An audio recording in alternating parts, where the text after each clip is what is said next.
Ever wondered how one nation came to dominate vast swathes of the globe, creating an empire on which the sun literally never set? Today, we're diving deep into the epic story of the Spanish Empire, a saga of conquistadors, treasure fleets, and global ambition that reshaped the world forever. It all began in the late 15th century. Imagine Spain, freshly unified under Queen Isabella I of Castile and King Ferdinand II of Aragon after centuries of the Reconquista. They were filled with a powerful sense of destiny and religious zeal. In 1492, a year that would echo through history, they completed the Reconquista by taking Granada and, in a gamble that would pay off beyond their wildest dreams, they funded a Genoese sailor named Christopher Columbus. His mission? To find a westward route to the rich spice markets of Asia. Of course, he didn't find Asia. He stumbled upon a new world. This accidental discovery opened the floodgates. Soon, ambitious, daring, and often ruthless men known as conquistadors set sail. Hernán Cortés, with just a few hundred men, toppled the mighty Aztec Empire in modern-day Mexico. A few years later, Francisco Pizarro achieved a similar feat against the vast Inca Empire in the Andes of South America. How did they do it? It was a combination of superior steel weaponry, horses which the natives had never seen, crucial alliances with local groups who resented their imperial overlords, and, most devastatingly, diseases like smallpox, to which the indigenous populations had no immunity. These conquests brought unimaginable wealth back to Spain. Silver from the mines of Potosí in Bolivia and Zacatecas in Mexico funded Spain's European wars and turned it into the dominant power of the 16th and 17th centuries.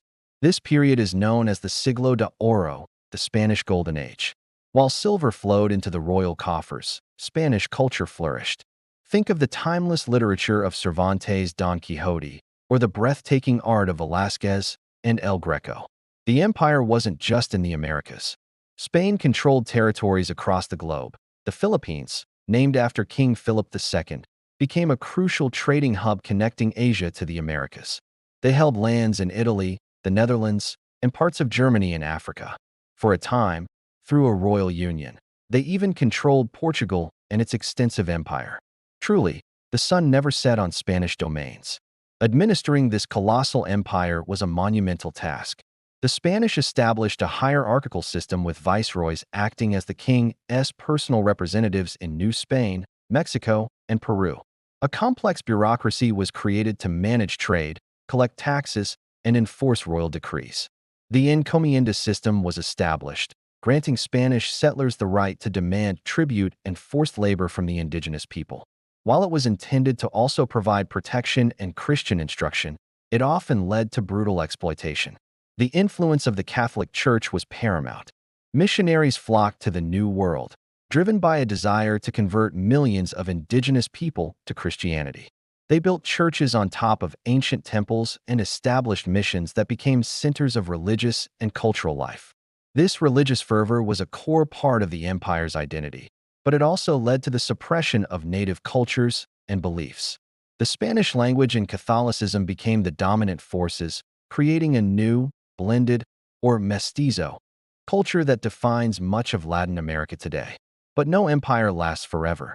The constant warfare in Europe, funded by American silver, was incredibly expensive and eventually drained the Spanish treasury. Rivals like England, France, and the Dutch Republic grew stronger, challenging Spain on the high seas.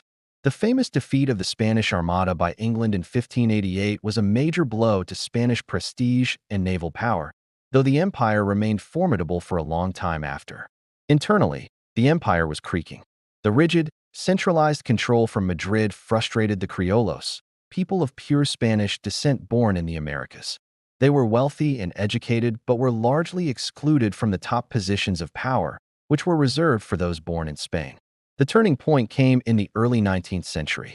Napoleon Bonaparte's invasion of Spain created a power vacuum. With the Spanish king imprisoned, colonists in the Americas began to question their allegiance. Inspired by the American and French revolutions, and led by charismatic figures like Simón Bolívar and José de San Martín, a wave of independence movements swept across the continent.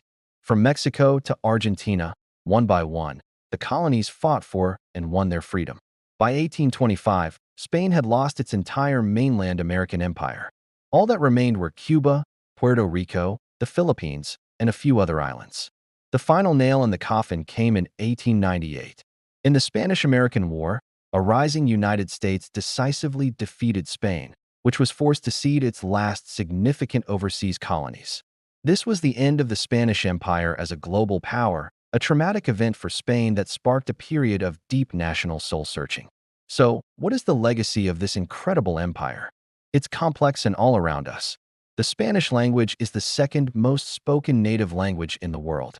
The Catholic faith is dominant throughout Latin America. The architecture, food, music, and social structures of half the Western Hemisphere bear its indelible mark. The Columbian Exchange, the transfer of plants, animals, culture, people, and ideas between the old and new worlds, permanently altered ecosystems and diets globally. Potatoes, tomatoes, and corn from the Americas became staples in Europe, while horses, cattle, and wheat transformed the Americas. However, the legacy also includes the brutal realities of conquest, the exploitation of millions, and the destruction of ancient civilizations. Understanding the Spanish Empire means grappling with both its golden achievements and its darkest chapters. It's a story of incredible ambition, faith, wealth, and conflict that didn't just change Spain. It fundamentally created the modern world we live in today. Thank you so much for joining me on this journey through history. If you found this fascinating, please hit that like button and subscribe for more deep dives into the stories that shaped our world. Let me know in the comments what empire you'd like to see covered next. See you in the next video.